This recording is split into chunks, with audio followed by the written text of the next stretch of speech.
Welcome, everybody. I'm Rick DiClemente with my life partner, Liza Jane Brown, who's our special guest tonight. Liza is actually been studying astrology longer than I. So we have about 81 years combined. So we might be figuring it out pretty soon. Anyhow, I'm going to keep it very short. It really is a true story. This, by the way, if you're watching for the first time on YouTube, this is Astrology Unplugged, and it goes through my website, which is starself.com. And anytime you want to join us on a Thursday night, 8 o'clock Eastern, simply go to starself.com/unplugged, and you'll be able to find your links there. The past 66 or so are all online on YouTube. Liza is my guest, and the reason Liza has the name Liza is because it was her pen name when we co-wrote the book, The Exquisite Zodiac. And the true story of it all really is in about 2005. I was getting very, very tired of doing all the teaching myself, and I was looking for somebody to teach me something because I was spent. And that next day, I saw a little ad in the paper, one of the local bookstores. A little ad this big. It said this person was looking for people to study the Saturn and Leo period, which was 2005 or 6, I believe. So I'm the only one that answered her ad, and that's how we met, and we started writing together at that time. So that was a good 13 years ago. Liza is about 20 years of strong history in the hospice work as a social worker here in southwestern PA. She's a very, very fine astrologer, very talented. And then the interesting thing to me is in the last several years, she branched out and she has become certified with Contemplative Approach to the End of Life Care. So we talk a lot of astrology, and then I notice between the lines, every now and then we're dealing with lots of people that are having to deal with relatives on hospice, etc. So without further ado, I'm just going to turn it all over to Liza and let her tell you about what she thinks about the latest thoughts on that. Thank you. Thank you for being here. I'm very happy to be here and see old friends and new friends. And thank you for being here with me and letting me talk about some things that are very important to me. Rick told you a little bit about my background. The Contemplative Approaches to End-of-Life Care certification that I achieved a couple years ago is actually through the Rigpa Foundation, which was founded by Sogyal Rinpoche, who wrote the Tibetan Book of Living and Dying. I ended up taking that course because I had become interested in Buddhist philosophy, specifically Tibetan Buddhism.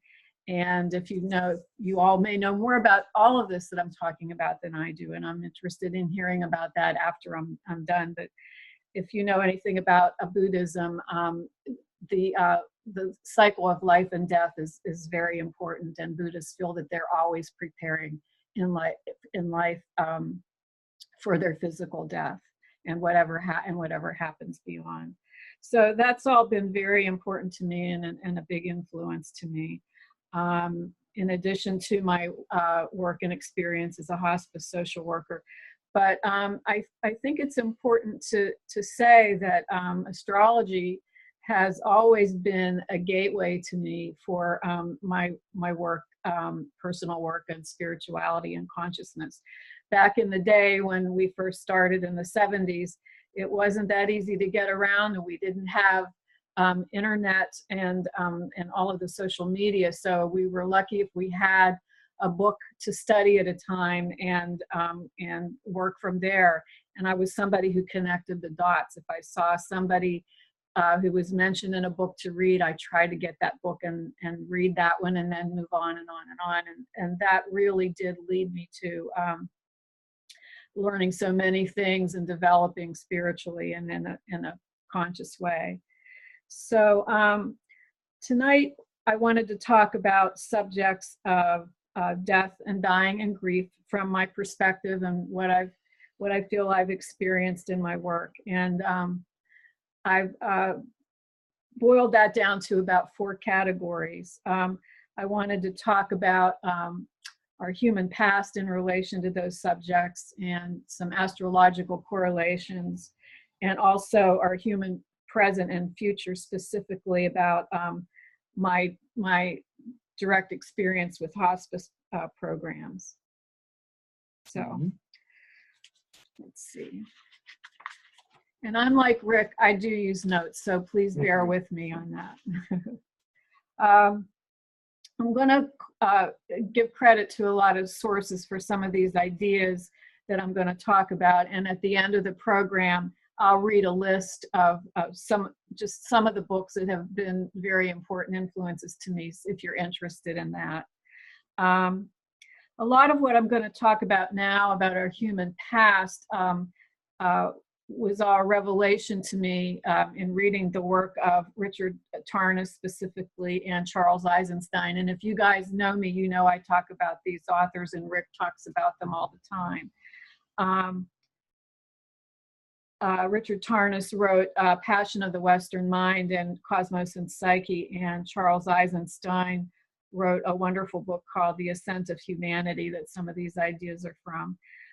They talk about how what we can glean through archaeological records, that the very earliest of human people, based on the artifacts that they have left behind, had a very different sense of what reality was than most of us, at least in the modern Western world, have. They lived, a lot of us think of them as probably being very naive people, but their consciousness was very different in that their sense of body and mind was a lot more permeable than ours. They felt connected to nature and the cycles of life around them. And death, of course, was a very important part of that. Physical death was a very important part of that the cycles of life that they lived.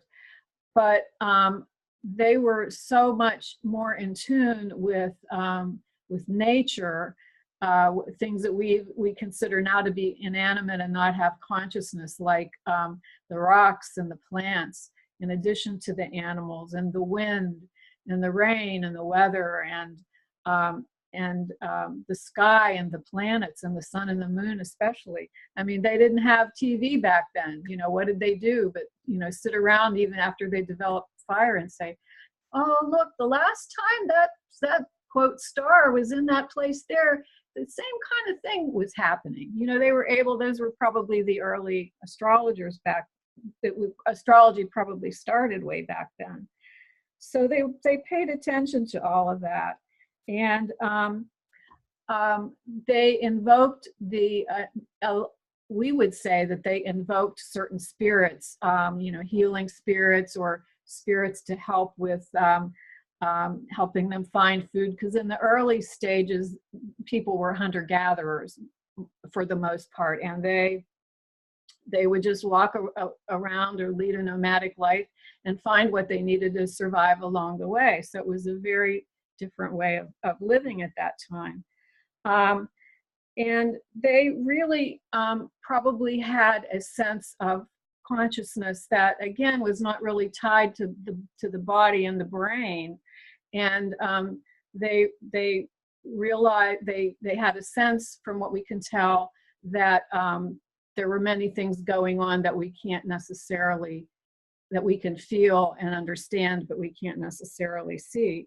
And that since they felt that consciousness wasn't necessarily tied to the physical body and the brain, their way of thinking about things was very different than ours.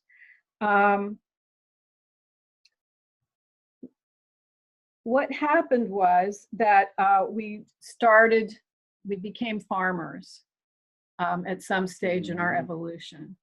And I think it was Charles Eisenstein who talks about this might have started even earlier when people began using fire.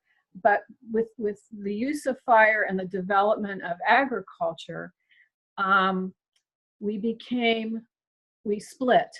We became separate entities and beings from the rest of nature, because when we were farmers, we ended up having to quote, fight or try to master nature rather than flow with it like the hunters and gatherers did. Oh, I wanted to make one point. This is something that just gave me chills back about us when we were hunter-gatherers and lived more in a more permeable way. I read, I don't know if it was Eisenstein or Tarnis or somebody else. We said, well, you know, we think about the shamans back then, and we think about them evoking certain spirits or forces. And this person said, it wasn't like that. The shamans actually became those spirits and those forces. It wasn't that they were evoking them. And I see you shaking your head up there. That just gave me chills to think about that. So anyway, we became, when after the development of agriculture, and after that, you know, human quote progress and evolution probably came at a much faster pace till we are where we are now. And where we are now is that, again, and then these are generalizations. They don't apply to everybody and everybody in the world, of course, but at least in Western culture, we became much more disconnected and detached and distracted from nature and from the natural cycles of the world, including death.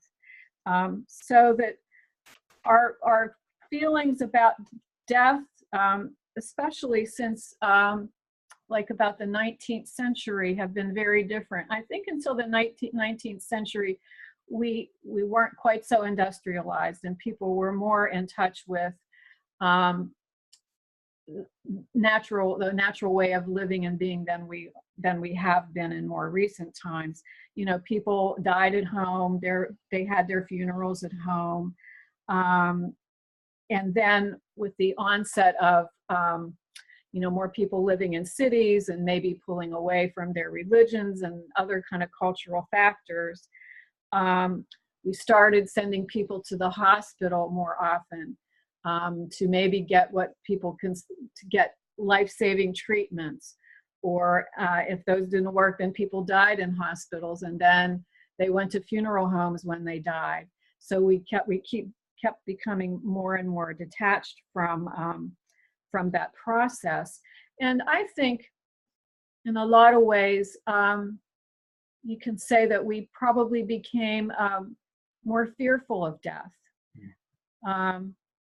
And again, that was kind of a vicious cycle, because then we didn't want to look at it, and we didn't want to think about it or deal with it.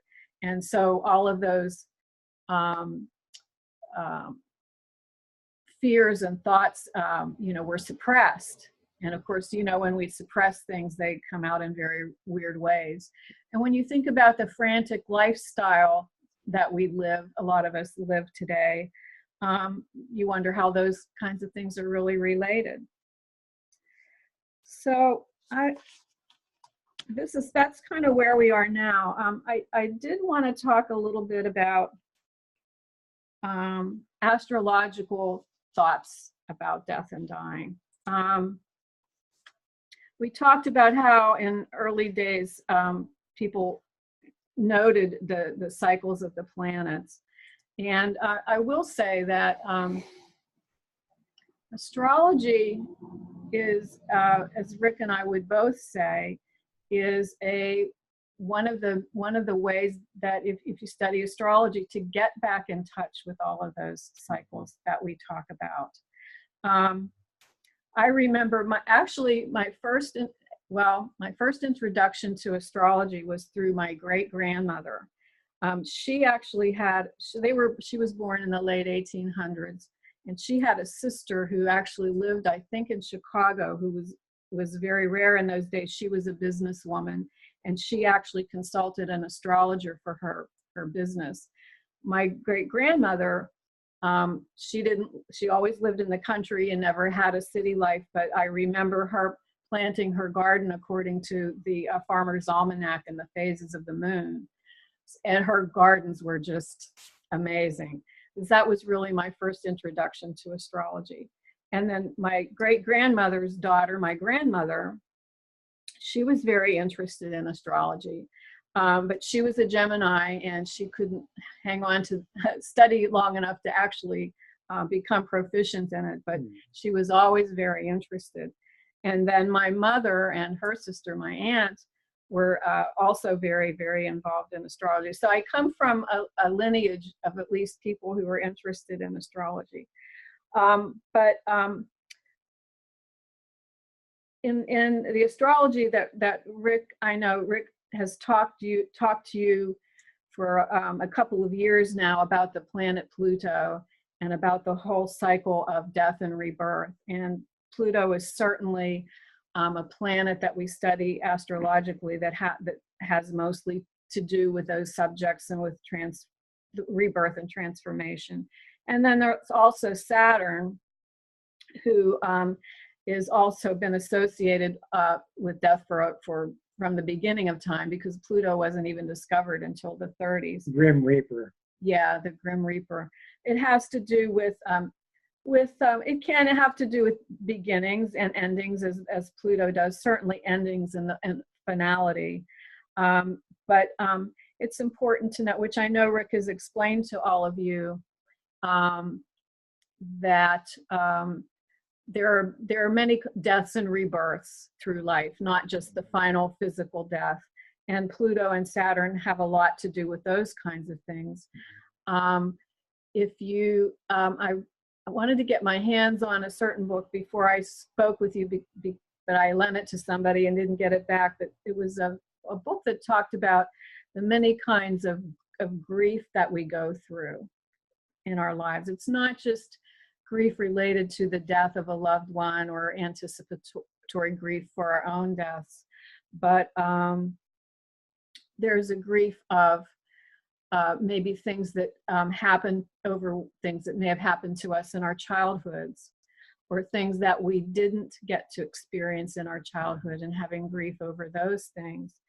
It can be grief over the end of certain cycles in our lives, beginnings and endings, which, even if they're sometimes very happy things, we still feel a loss often when we go through changes.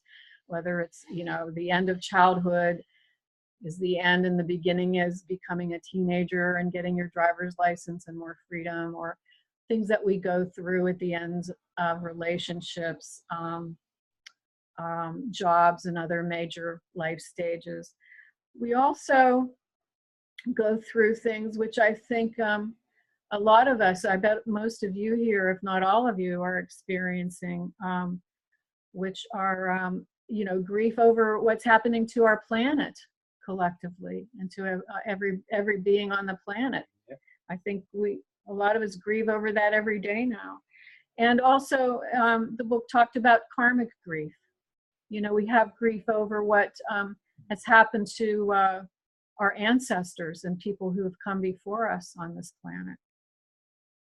So we can think about those kinds of grief and understand that those things have Plutonian and Saturnian aspects to them, and that with every death there's always a rebirth, and we can apply that principle to what we think of, to the kind of grief we have when we lose a loved one, which is what we most often think about.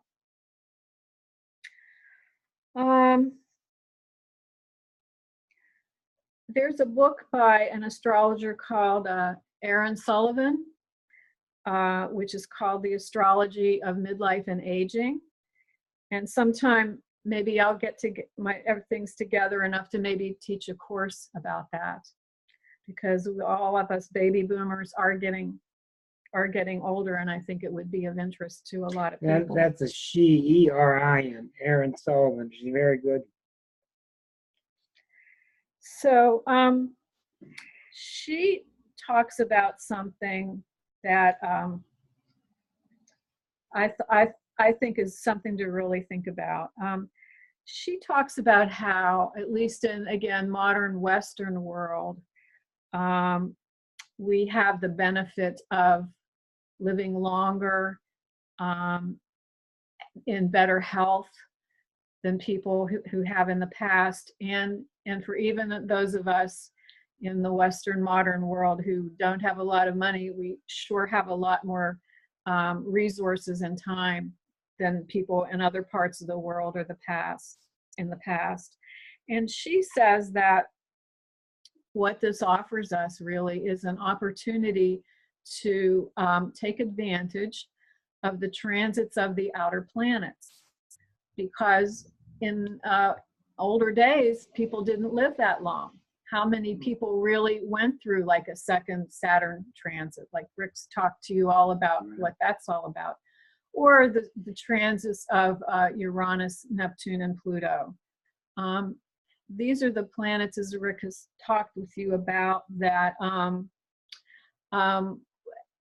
connect us to the collective and connect us to the consciousness of the universe. In earlier days, when people didn't live that long, everybody was spending all of their time just trying to survive, and not that many people then. Were certain people, of course, but not that many people in the past had the opportunity to contemplate those things. That reminds me of, if any of you have read Eckhart Tolle, I forget, it was at the beginning of the New Earth, he talks about how it took millions of years for the first flower to develop. Right. And that, after that, flowers developed very, very slowly until there were lots of flowers. And he talked about that as a metaphor for consciousness among human beings. How in the beginning there were maybe just a few people who had like a higher consciousness, like, people who were of the caliber of, say, Jesus or Buddha or others that we have been lost to history, but were there. And how, now there are many more of us coming to consciousness. So I think that's a beautiful metaphor.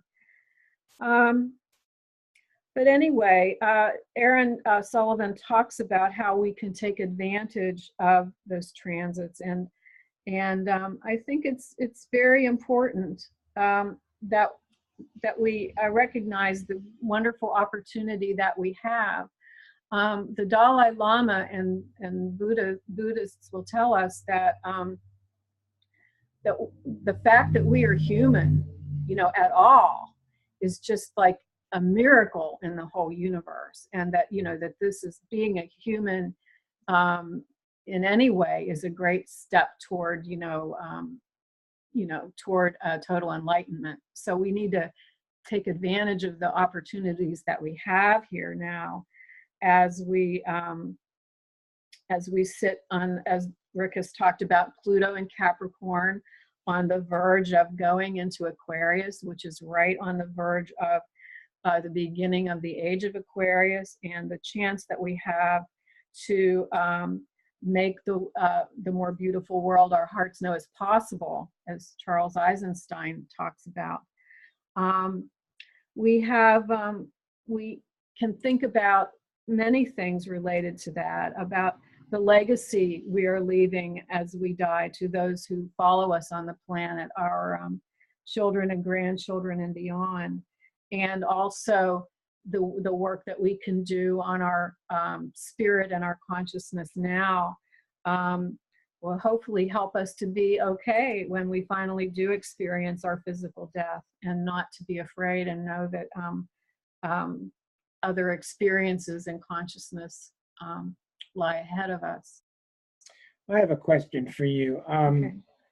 It seems obvious to me that Americans are not very good with rites of passage, because we're so young-spirited. And you look at other countries and they have very serious rites of passage, especially with death.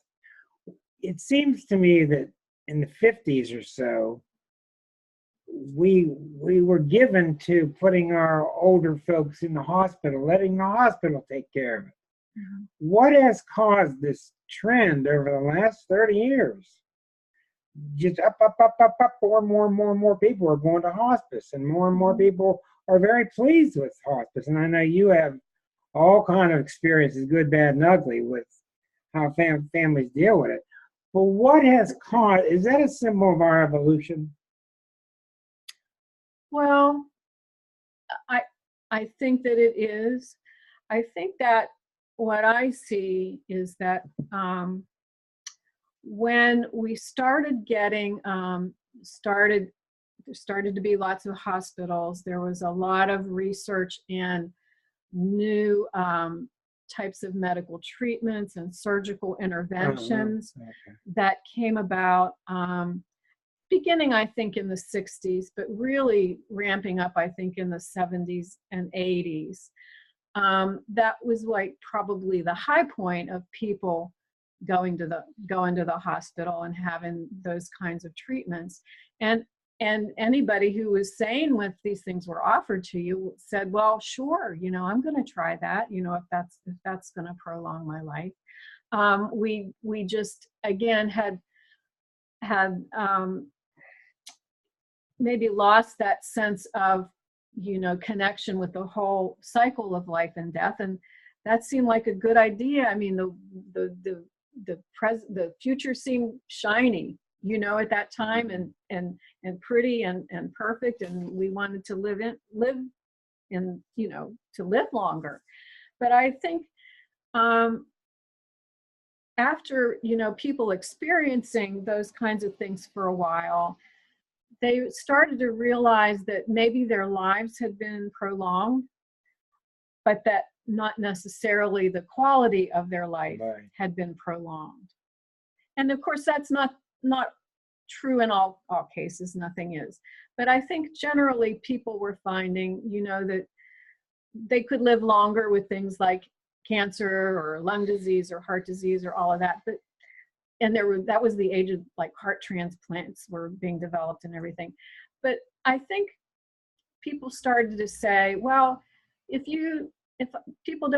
I don't have a lot of health problems and I'm younger and I'm going to go for that, I'm going to try that. And in a lot of cases, those things were very successful for people who were younger and didn't have multiple health problems that were relatively healthy. But with older people who maybe have multiple health problems, people started to say, like, wait a minute, I'm not sure that I really want to live that kind of life.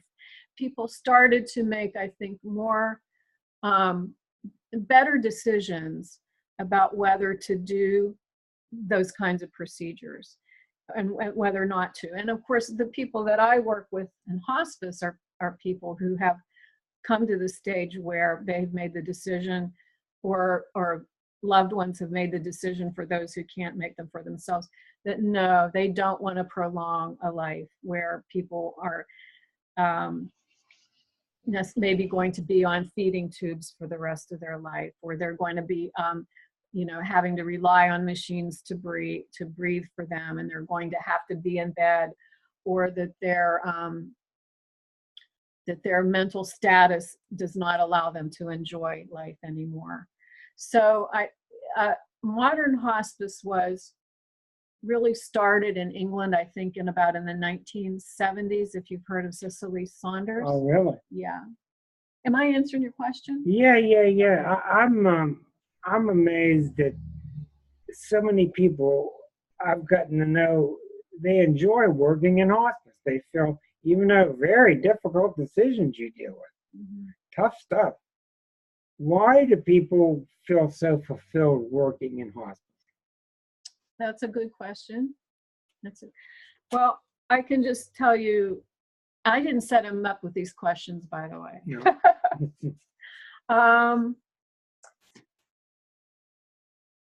I had finished grad school, and I was looking for something to do. And one of the women that I had been traveling back and forth with to class, she was a hospice social worker, and she would tell me about it. And she'd say, it's really good work. I love doing hospice work. And I kept thinking, you got to be kidding. You know, how can you work every day with people who are dying and help them with their families with the issues that they have? And I didn't want to do it, but I don't even remember how it happened. I think I applied for a job with a home health agency that also did hospice, and I was exposed to it that way. And after doing it for a couple of days, I knew that's what I wanted to do as a social worker. It's a job. I did it today. I'm still doing it. I came home from work today and I'm doing this, but today I did hospice social work. And it's something that I've done other kinds of social work, and you come home at the end of the day and you say, well, what difference did I really make? And a lot of times you get so bogged down by the system and by how complicated everything is and all kinds of other reasons, and you really aren't sure if you made a difference in somebody's life as a social worker. But in hospice, you always end your day and know that you made some kind of difference for people in the quality of their life and in helping their pain and suffering and that of their loved ones. And I guess, you know, people say, oh, they'll say, oh, it takes a special kind of person to do that. That's true. It's true. I don't feel I'm a special kind of person. And I think if most of you and most of everybody else had an opportunity to do what I do, you would understand, you would get it, and you'd want to do it. Well, I think it takes a very special kind of person. So, any other questions at the moment? No, carry on. It's just going smoothly. Whatever you want to talk about. What's the time like? The time is plenty of time left. You're only 40 minutes into it. Okay. Got plenty of time. Okay. I thought I would talk a little bit just about hospice, if that's of interest to all of you. I started to say about modern hospice really starting in the mid-'80s, and in the early 90s was when hospice really came to fruition in the United States. And that happened because Medicare started paying for hospice. They carved out a certain part of the Medicare benefit to pay for it. I honestly don't think, I mean, it's almost, when I tell you about how it was written and what the program is, I think you'll agree with me, nothing like this would ever be written today, ever, ever. It's just too people-centered and too kind. We can't have that. I know that there are regulations that change in hospice all the time, and we're expecting, there are some new ones coming out in 2018 that are designed to, well, I know they're looking to cut costs. The federal government is looking to cut costs for hospice and to make it more efficient. And I do agree with those goals because nothing is perfect. But I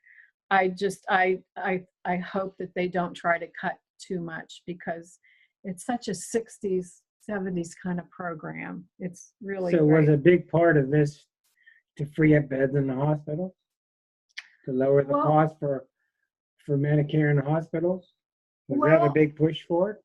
It could have been, but you know, we were still kind of in the LBJ glow to some extent when it happened, and I really think that it happened for a lot of good reasons too. So now Medicare is the primary payer for hospice in the United States. And for people who don't have Medicare, but they are on Medicaid programs through their state, Medicaid also covers hospice. And it just mirrors the benefit that Medicare pays for. So that really puts a lot of people under the umbrella. Some private insurers, most private insurers also cover hospice to some extent, but nothing like Medicare and Medicaid. You got co-pays with other insurances, and that's a lot more time, it's time limited. With Medicare, from a financial standpoint, and Medicaid, if you qualify under your Medicare and Medicaid benefit, there's really no cost to you beyond what the co-pays that you normally have, like your deductible and your co-pay for Medicare, which isn't that much. So that's a wonderful thing. You know, it's unbelievable that in this day and age that still happens to me.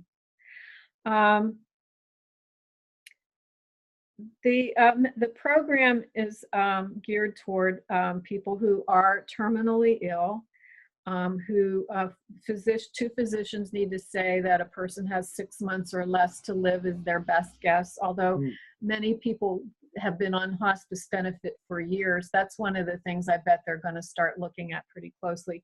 But you have to, even if you're on longer than 6 months, you have to be showing a significant decline according to your hospice diagnosis to stay on the benefit. But many people have stayed on for numbers of years. There are conditions where, I mean, you can choose to go off of the benefit. There are conditions that you can go off of the benefit. And you can be discharged if you are found to be stable for a certain length of time, but you can always go back on if you meet criteria. The purpose of hospice is to provide comfort care and to help people go as peacefully and naturally as possible through to death. The program is designed to provide medical and psychological support to patients, and this is the other wonderful thing that the benefit actually states in writing, that hospice is not just there to provide care to the patients, but support to the loved ones, which I don't think if it were written today it would be like that.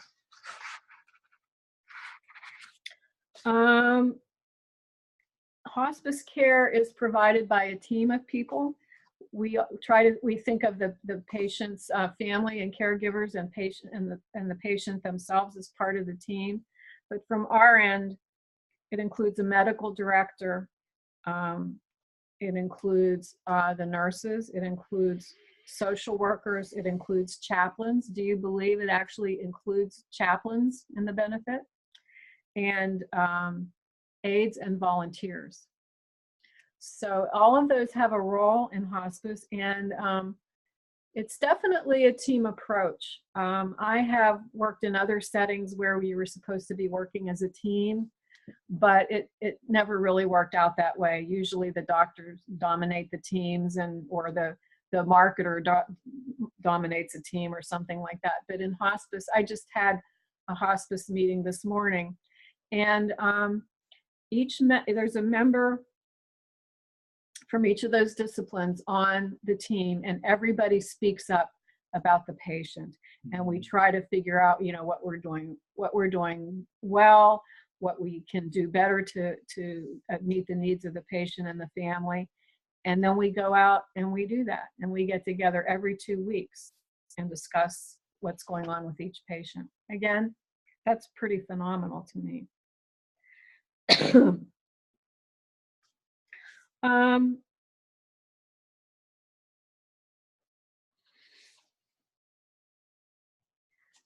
A lot of what we do is provide, as a social worker with what I do, you do an assessment in the beginning, and you assess for practical issues.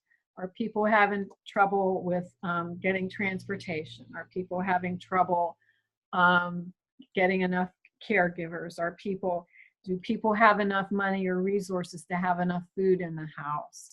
Are people eligible for other benefits like veterans benefits or through the public assistance system? So we look at all of those things. And honestly, in this day and age, as resources are getting tighter, those problems are not always easy to solve, but that's what we try to do. And then a large part of the job is helping people. Well, the other thing we do is we try to help people with legal issues. We do a lot of education about things like living wills and do not resuscitate orders and things like that.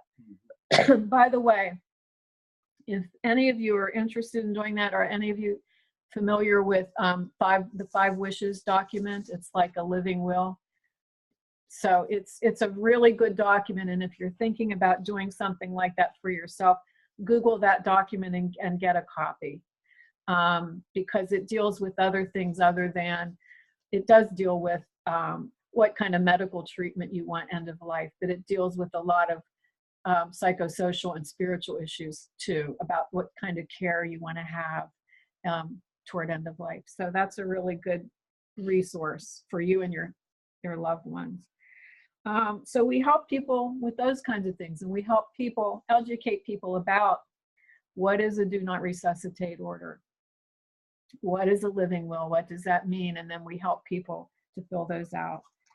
We try to help people with things like funeral arrangements, if they need those.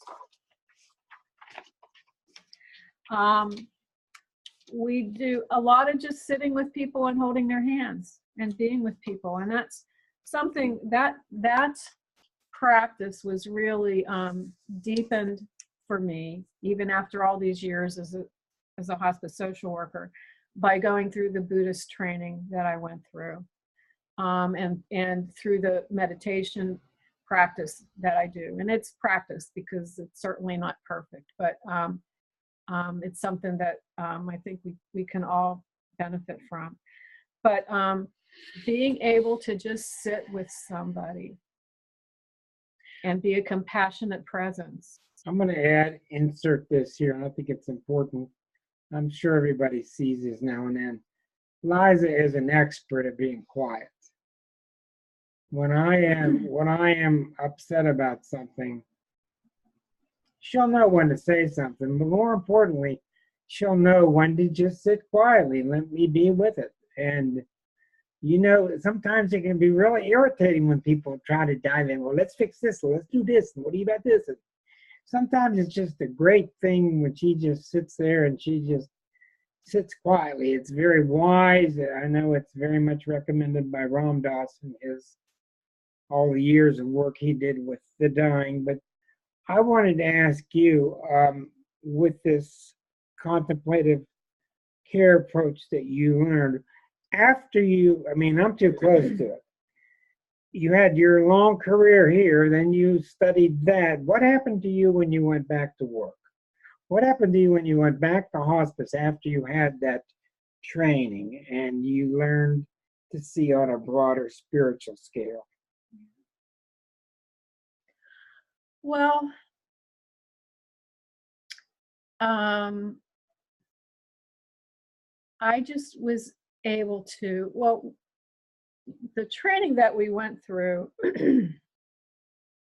was very good, and just profound. It truly changed my life. And I'm trying to think of ways to tell you about that. But all along the course, which was very intense, we were studying very hard different aspects of hospice. Okay. Yeah. I mean, I watched it happen, but I wasn't in your shoes. We were learning how to take care of other people in a compassionate way, and along with every unit that we studied about how to do that with the patients and families that we were working with, there was also a component of self-care. And because Buddhists believe that we are all connected and we are all one, this training was this way because they understand that you cannot take care of other people well unless you were taking care of yourself well, and vice versa.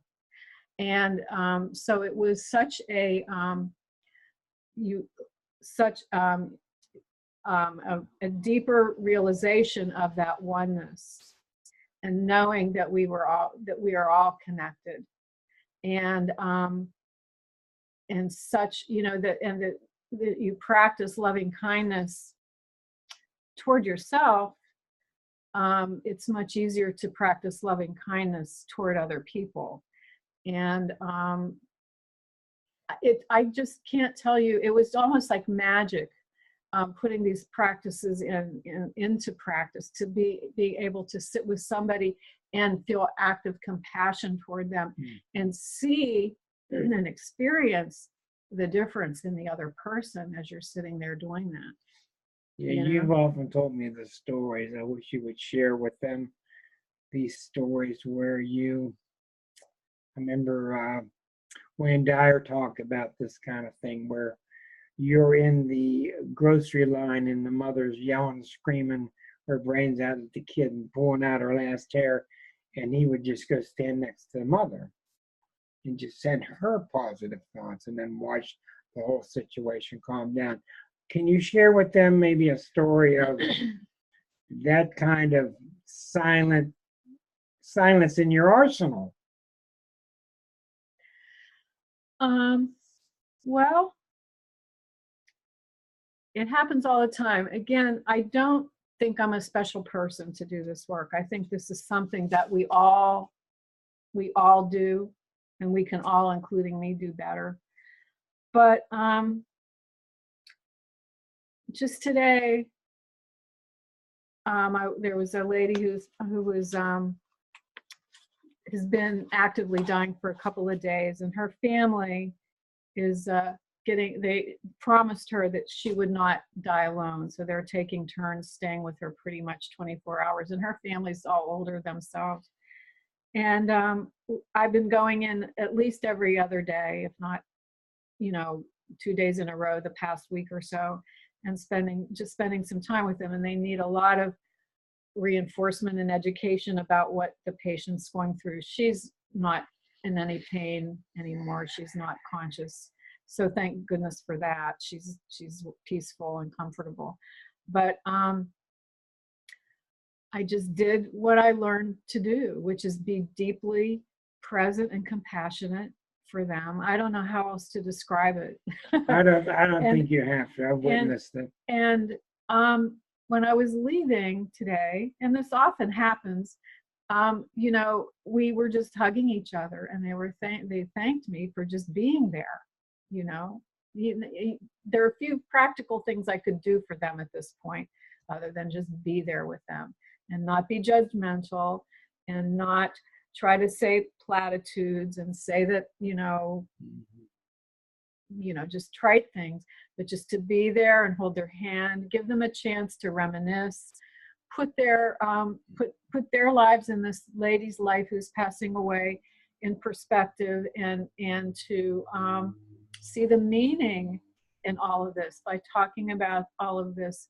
People, if you can guide the conversation the right way, you help people frame their lives and frame the life of their loved one who's passing away in a way that's meaningful, and that they can then.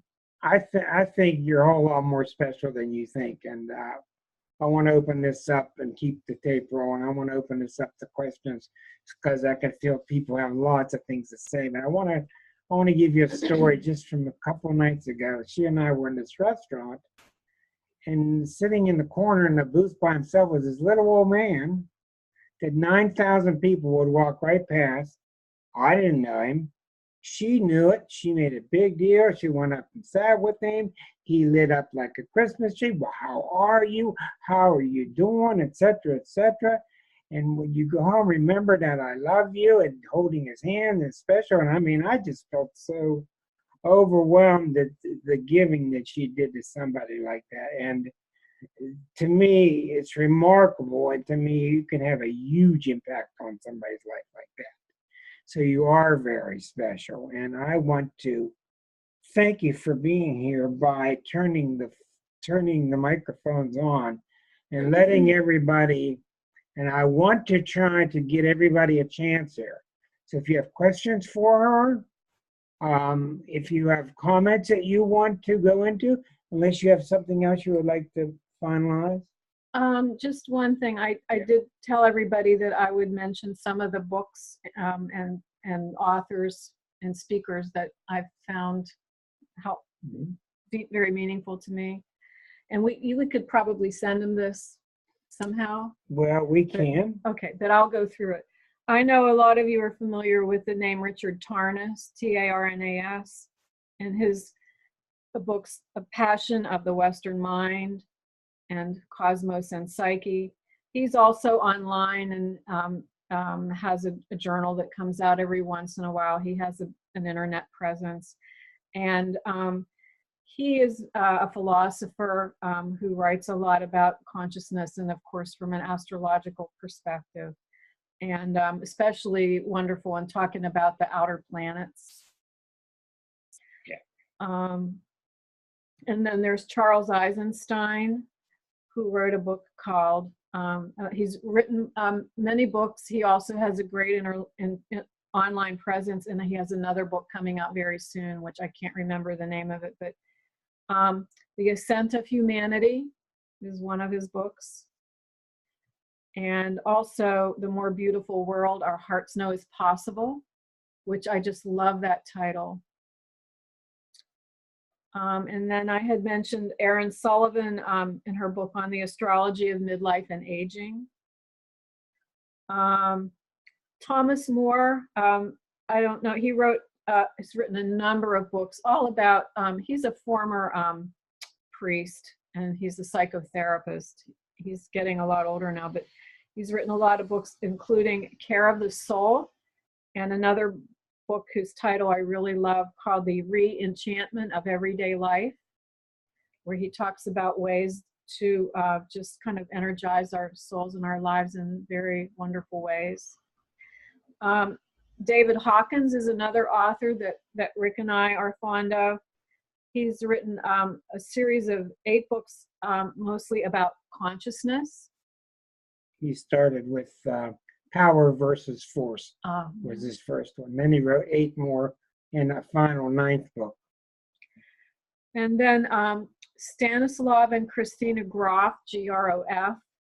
Mr. Groff and Mr. Tarnis are good buddies, and they worked on a lot of projects together. The Groffs have done a tremendous amount of work on the subject of consciousness. And then the Tibetan Book of Living and Dying, which was written by Sogyal Rinpoche, who founded the Rigpa Foundation, which is where I took my certification course on contemplative care. And Ursula, what we talked about this morning, Ursula is a psychologist in the Pittsburgh area. Mr. Groff and Mr. Tarnis have done a lot of coining of new ideas, which were really interesting to me, about Saturn, Uranus, Neptune, and Pluto. When they stand out in your chart, they are symbolic of your experience in the birth canal. People with the Pluto that's strong had one kind of experience. People with the strong Neptune, like I told you this morning. People with the strong Uranus, like in my chart. 4 different kinds of experiences that you had before you came into this world. So they've gone into that end of things too. So they're both extremely technically proficient. And of course, Tarnis is one of the great astrologers on the planet. So they're both very highly recommended. Go ahead. I think you guys, it goes without saying what an influence in my thinking and my spirit Rick is to me. And our life together, when I'm not working on other things, is all about astrology 24 hours a day with him. And we keep each other on our toes. Plus, I could talk about it and she goes, oh, I don't have to translate it. It's amazing. Anyhow, thank you. I want to, Tarnis has some great videos. Yes, thank you, Erica, on and Groff on YouTube. I'm going to open the phones up or open the, I'm going to keep recording. I'm going to go for a while here and open up your questions. You do have a button that allows you to raise your hand, but I do think the YouTubers will enjoy all of the comments and questions you have. Give me just a second. Okay, we're going to do this, and we're going to go to Erica. And Erica, let's see, Erica, you are on, dear. Go ahead. I wanted to know what the name of that school was that you went to for the hospice, where you were involved with the Buddhist teaching. I don't know if you mentioned it. Yeah, look up the Rigpa Institute, RIGPA Institute.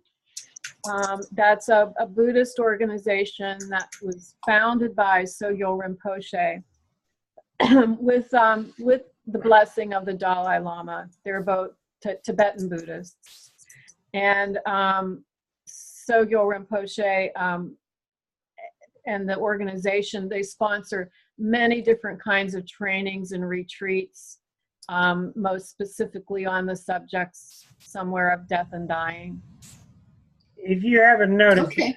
if you have not noticed in the past year, anytime I mention something, Mark, our librarian, has the link to it within seconds on the chat. He sure does. I have two more quick things. He's really, really good at that. So thank you, Mark.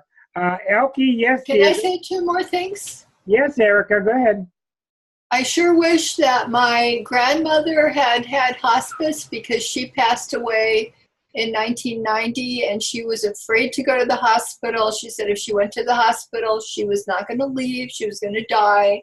My mother didn't know what to do. They didn't want to give pain care to her at home. And my mom had to go through so much to get enough medication so that my grandmother could die at home in my mother's house because of the pancreatic cancer she was dying of. And then the third thing I wanted to say was I was listening to a blog the other day about death and dying, and they were describing the people who had passed over playing with the unborn child in the womb in spirit, because they were in touch with that level of, before we're born, where we came from, where we go back to. And I thought that was so cool. That's just beautiful. Thank you. Wonderful. Thank you, Erica. Elke, go ahead, dear.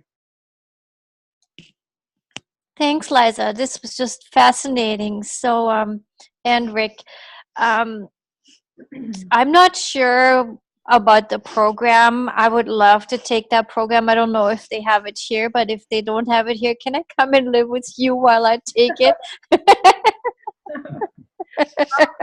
Let us get our guest room together first. Well, hurry up, guys. The part about the birth canal came up today. There must be something in the astrology today, because I've talked about this with another friend of mine today, the birth canal experience that I've always felt like really claustrophobic, and I felt like walls were closing in. I kept seeing that repeatedly, these images over and over until I think those are the people with the strong Saturn where they felt a blockage during the traveling. The Pluto person they actually thought they're going to die, right? Well, and you can go through different phases of birth where you experience all those things, but depending on how prominent the planet is kind of like the primary motif. The Uranus person, it was a shock. You came out into the light and it was just shocking. And then the Neptune one, I forget. Tell them briefly about your experience in Barcelona. Oh, okay. Which is related to Groff and Tarnis. And consciousness, and our way of thinking about death. I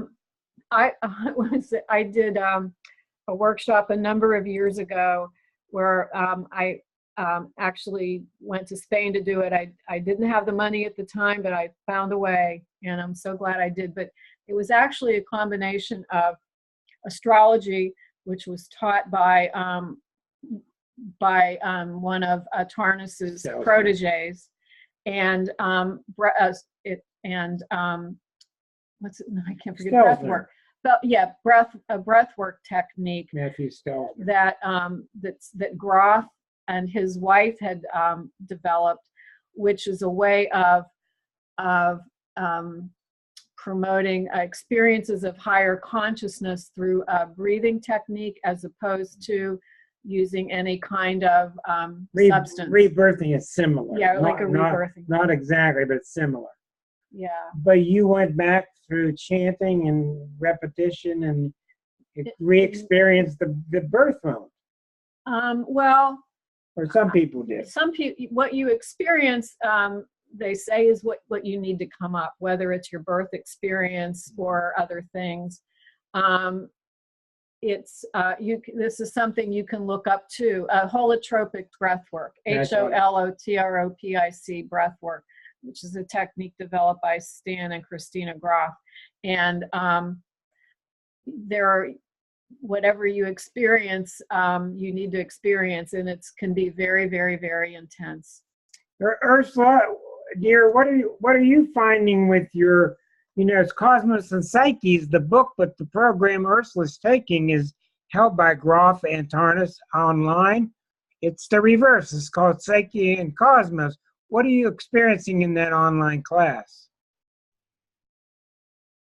Well, as I told you this morning, I am just trying to get my feet wet at the moment. It's a little overwhelming. I'd love to hear about it sometime, Ursula. We could compare notes. I would love to do that. It's fascinating, but it's really more than I can sort of talk about in any coherent fashion at the moment. That's the 1-2 punch of the heavyweights, those two guys. So we want to know more about it after you get into it. I noticed, Elke, you gave your hand up? Yes. Yes. I just have one more question. As you know, I'm also heavily involved with the palliative care system as well. I've become I'm a trained hospice volunteer, as well as I have personal experience with this. And because the system here is really lacking, they're talking about remodeling, and I will be part of a team that is rewriting the rules for hospice and palliative care now. And I was just wondering if I would be able to talk to you sometime outside of here and to get your feedback and what you think is really important, because I think that would be very valuable and I appreciate it. Sure. Awesome. Thank you. Thank you, Elke. Good idea. Miss Karen DeBerry, I know you're just finishing a book about to release it, and I watched your head go up and down like a bobblehead during most of her talk. So I'm sure there are a lot of bells that were rung. What was triggered in your mind tonight? I, as an RN who has worked with hospice, I can't say it's different, but in one sense it is, and I know that Liza's going to know what I'm talking about. Because as a nurse, one of the things I love about hospice is they will allow you to use alternative therapies. You're not stuck using the medical model. Yeah. You can use anything that you feel, and the nurses, I mean, we picked each other's brain when they came to my house, because we shared stories, and they were shocked at some of what I knew, and I was shocked at some of what they knew, and we didn't care who knew it as long as it worked. And I cannot tell you, if you're, and I talk about this in the book, I have to be real careful how I tiptoe through some of this, but the last chapter is actually on death and dying, and I can't tell you how strongly, without saying you're an idiot if you don't go hospice, which I can't do. I try to, well, you can't, but you try to give options.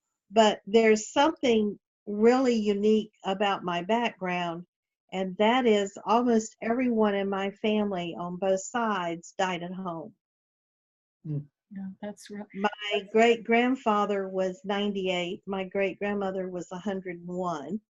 And I mean, you know, I go back. My mother was in the hospital, but that's because she had a stroke and they didn't know what happened. She just collapsed at home. So of course they took her to the hospital, and we took her off of life support a week later. But and, you know, that was the thing. When my partner passed, the hospital tried to keep him, and I just told them point blank I wanted hospice. Yeah, there you go. And it was really, really interesting. Now, in his case, he went to a hospice house. Mhm. Oh, really?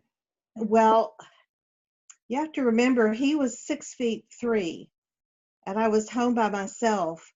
There would have been no way I could have brought him home, and he wasn't going to live.